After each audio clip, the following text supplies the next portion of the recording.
Dear students, welcome to our YouTube channel Vidya for Success.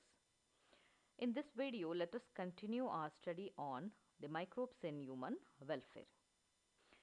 Yes, children, so far in this lesson we have discussed different benefits what we have got by microorganisms. So let us move to the last concept of this lesson, that is microbes as biofertilizers.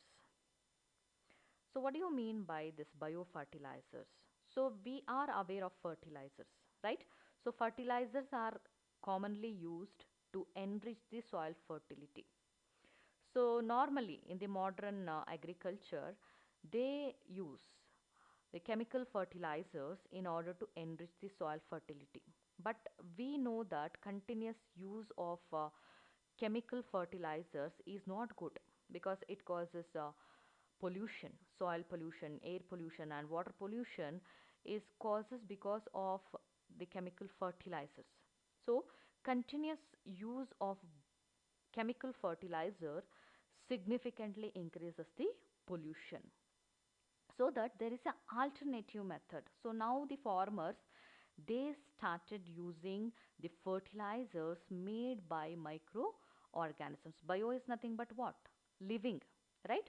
So the fertilizer is made out of living organism is called as biofertilizers. So soil fertility can be enriched by using certain microorganism. So such a microorganisms are called as biofertilizers, right? So biofertilizers are the organisms that enriches the nutrient quality of the soil. So normally how we enriches the phosphorus, nitrogen and sulfur content in the soil by spraying chemical fertilizers. In that way, in the similar way, we can use some of the microorganisms to enrich the soil with phosphorus, nitrogen and sulfur content, right? So when we are using microorganisms to enrich the quality, nutrient quality of the soil, so such a fertilizers are called as biofertilizers. So use of biofertilizers drastically reduces the pollution because we are not using chemical. Biofertilizers are not chemical, they are microorganism. So thus, so that there is no chance of pollution here. So nowadays, the pollution, so the lifestyle, so what we are adopted to, and the what kind of things we are using. So those are the main reason for environmental pollution. So environmental pollution is a major cause of concern nowadays in the modern lifestyle. So that when we switch over to the biofertilizers instead of chemical fertilizers, we can somehow avoid the pollution, right? So this is a very useful idea to avoid the pollution, soil pollution. So the main sources of biofertilizers are bacteria, fungi and cyanobacteria. So there are certain microorganisms are used as a fertilizers, that means they are used to enrich the soil fertility. So those microorganisms are belong to the bacteria, fungi and cyanobacteria. So that these are the main sources of biofertilizers nowadays, right? So let us study how these organisms are acting as a fertilizers. So what is the significance of these microorganisms? So let us first study how bacteria serve as a biofertilizer. So bacteria, we know they are prokaryotic organisms, so they are ubiquitous in their distribution. So in each and every environment, that means in the air, in the soil and in water, we can see the bacteria, right? So certain soil bacteria, they play very important role to enrich the soil fertility. So we have studied about the nodule formation in some of the plants, right? So what do you mean by nodules? So nodules are the bulge regions, can be seen in leguminous plant, in the root of leguminous plant. So what is the actual reason for the nodule formation? Microorganisms, right? So some soil living microorganism they get into the plant roots and they form the nodule. That means they increases their number in the plant root, and they form a specialized structure in the plant that is nothing but nodule, right? So this nodule is actually the symbiotic association of certain soil bacteria. So commonly rhizobium bacteria form the symbiotic association with the plant root in order to form the nodule. So this bacteria increases the nitrogen content in the plant. So because it absorbs the nitrogen from the soil, sorry, from the atmosphere and send it to the plant, right? So this is what the benefit plant getting by the rhizobium uh, bacteria. That means by the symbiotic association of rhizobium bacteria. Clear? So rhizobium bacteria is actually symbiotically associated with the plant root to enrich the nitrogen content in the soil. It supplies nitrogen to the plant. So instead of that, what it is getting, what benefit it is getting from the plant? It is getting shelter from the plant, right? So this is what the bacteria serving as a biofertilizer by symbiotic association. So certain bacteria are free living. That means they are not going to form a symbiotic association. They are freely living in the soil. So some free living bacteria also fixes atmospheric nitrogen. So the best example is Azospirillum and Azotobacter. So Azotobacter and Azospirillum, they are not symbiotically associated. They are not get enter into the plant root. Instead of that, they are freely living in the soil near the plant roots, and they enriches the nitrogen content in the soil. Clear? So there are two kinds of bacteria we can see in the soil. They act as the biofertilizers to increase the nitrogen content in the soil. So some are symbiotically associated with the plant root and some are free living. So the best example of free living bacteria are Azospirillum and Azotobacter, and symbiotically associated bacteria is Rhizobium. So fungi are also act as a biofertilizers. So fungi are heterotrophic organisms. They can't prepare their own food material. So some of the fungi are symbiotically associated in the plant root. So such a association is called as mycorrhizal association. So mycorrhiza is nothing but symbiotic association of fungi with the plant roots. So when the fungi is symbiotically associated with the plant root, such a association we are calling as mycorrhizae association. Right? What is the benefit the plant getting by this mycorrhizae? So fungi absorbs the phosphorus from the soil.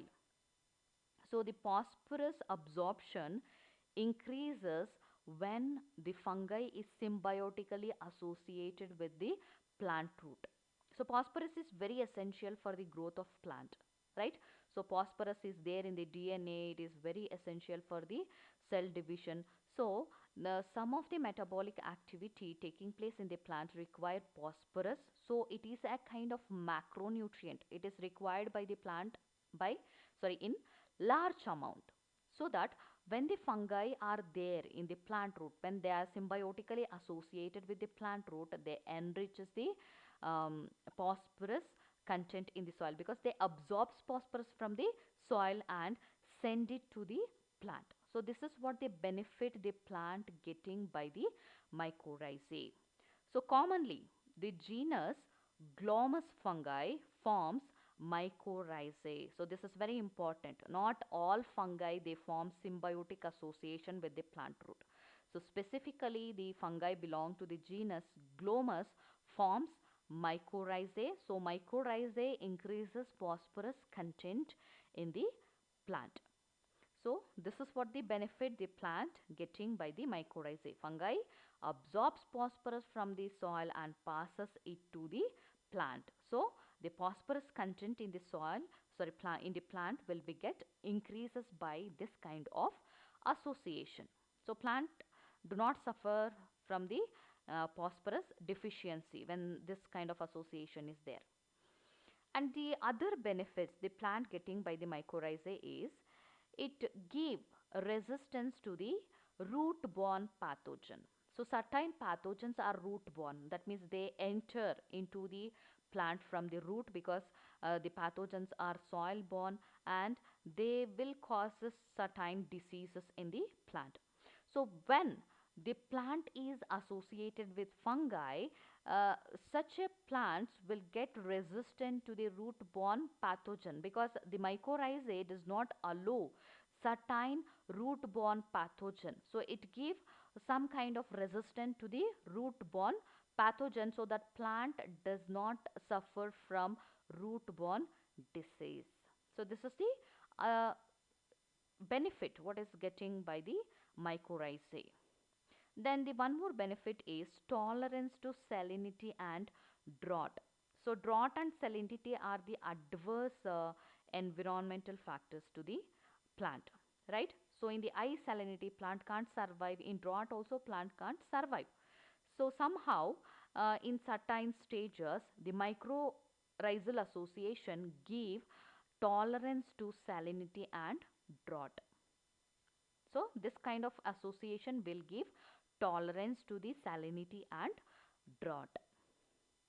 And one more benefit is it increases plant growth and development. As I told you, phosphorus is a macronutrient. It is required by plant in large amount because phosphorus required for different metabolic activity. So when the phosphorus content is get increases in the plant, it will increases the plant growth and development. So these are the other benefits the plant is getting by the mycorrhizae. So you have to practice all these benefits, right? One is resistant to root-borne pathogen, and another one is tolerance to salinity and drought, and one more is increases plant growth and development. So this is about the fungi. Then cyanobacteria also act as a biofertilizers. So cyanobacteria are not heterotrophic organisms. They are autotrophic microbes, right? So cyanobacteria can be seen, that means some species of cyanobacteria seen in the soil and some are in the aquatic habitat, right? So the cyanobacteria, they play very important role to increase the nitrogen content in the soil. So if you take the example of nostoc and anabina, they contain specialized cells in order to fix the atmospheric nitrogen. So when certain cyanobacteria are there in the soil, they increases the nitrogen content in the soil so that the plant get more nitrogen. Nitrogen is very essential for the plant growth. So the association of cyanobacteria will increases the nitrogen content in the soil because they can fix atmospheric nitrogen. So especially in this paddy field, the cyanobacteria enriches soil fertility. So the best example of cyanobacteria, they are acting as a biofertilizers are Anabina, Nostoc and Oscillatoria. Right? So these are the best example of cyanobacteria.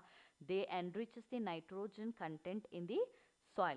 They fix the nitrogen, atmospheric nitrogen into the plant.